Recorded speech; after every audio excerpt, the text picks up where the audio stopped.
In the shadowy world of rap, the line between art and reality is often blurred. Many rappers tell stories of violence, survival, and tragedy. But for some, those stories aren't just lyrics. They are real.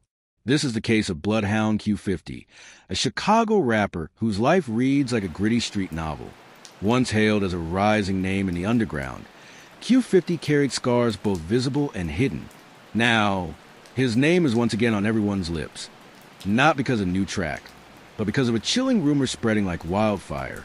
BloodHound Q50 has been ambushed and shot in St. Louis. But is it true? Or is this another case of rumor becoming legend? Tonight, we dive into the life, the violence, and the mystery surrounding BloodHound Q50. BloodHound Q50 isn't just another name in hip-hop. He represents a generation of rappers who grew up surrounded by the harsh realities of the streets. Born and raised in Chicago, his music was a reflection of the environment he lived in, an environment where survival wasn't promised, and trust was hard to come by. Q50 built his identity around raw authenticity. His lyrics carried the weight of real experiences. Street battles, betrayal, loyalty, and pain. Unlike polished commercial artists, he spoke directly to those who lived through the same struggles. Fans admired him not only for his talent, but for his resilience. He wasn't just performing music. He was documenting life, his life, and the lives of people around him.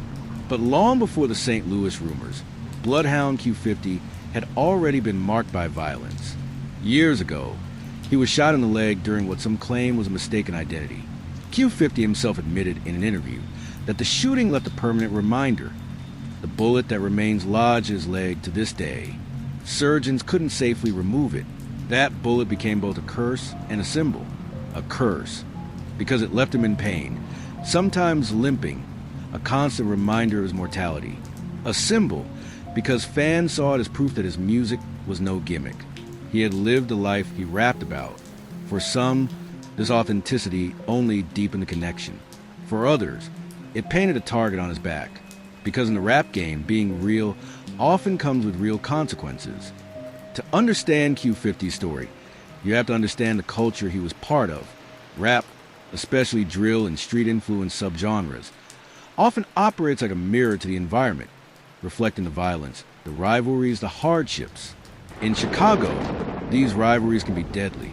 Entire careers have been shaped or cut short by gunfire. The streets don't care if you're talented. The streets don't care if you're rising. And they certainly don't care if you have fans praying for your success. BloodHound Q50 lived in this space. Every performance, every lyric, every step outside came with a risk.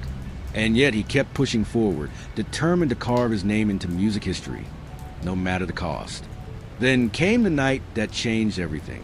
Social media lit up with whispers. BloodHound Q50 had been shot in St. Louis. Some said it was an ambush, a deliberate attempt to take him out.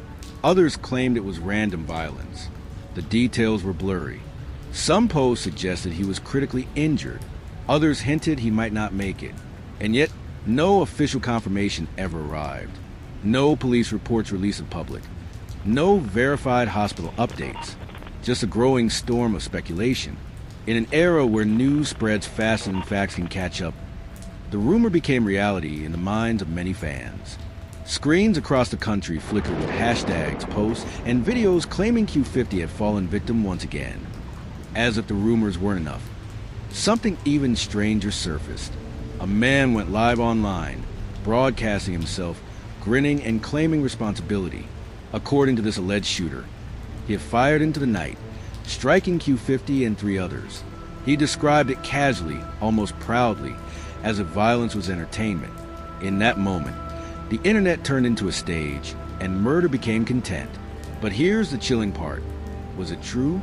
Or was this just another case of someone chasing fame by attaching themselves to tragedy?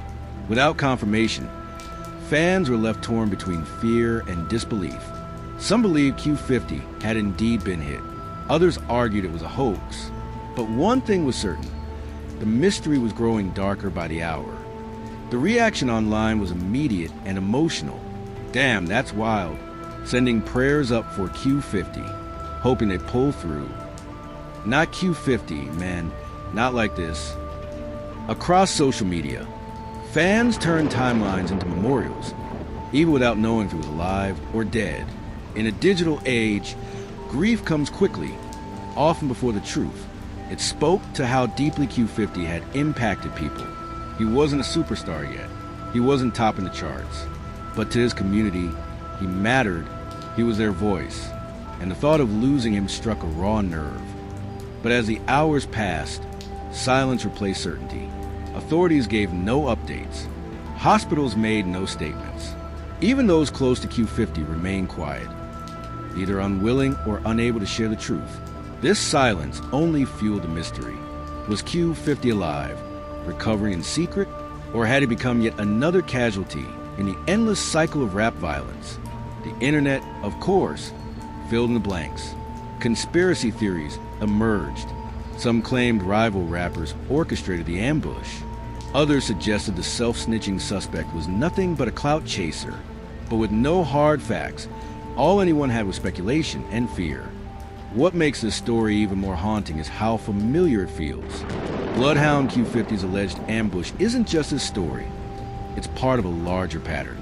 From Tupac to Nipsey Hussle, from King Von to countless underground names that never reached the spotlight, rap has been haunted by gun violence for decades. Each time, fans mourn. Each time, questions go unanswered. And each time, the cycle repeats. Q50's story, true or not, becomes a reflection of the cycle. A reminder that in the rap world, success and danger walk side by side, and sometimes tragedy moves faster than fame. So what really happened in St. Louis? Was BloodHound Q50 ambushed, shot, and left fighting for his life? Or is this another rumor inflated by social media's hunger for drama? For now, the truth remains buried in silence. What we do know is this: BloodHound Q50 has already survived violence once. He carries a bullet in his leg to prove it. His story is real, his scars undeniable. And now, fans around the world are holding their breath, waiting to see if history has repeated itself, or if this is just another mystery destined to fade into the noise. This is the story of BloodHound Q50, the rapper caught between music and mortality, between success and survival, between truth and rumor. And until we know more, one question will echo in the minds of his fans. What really happened to BloodHound Q50?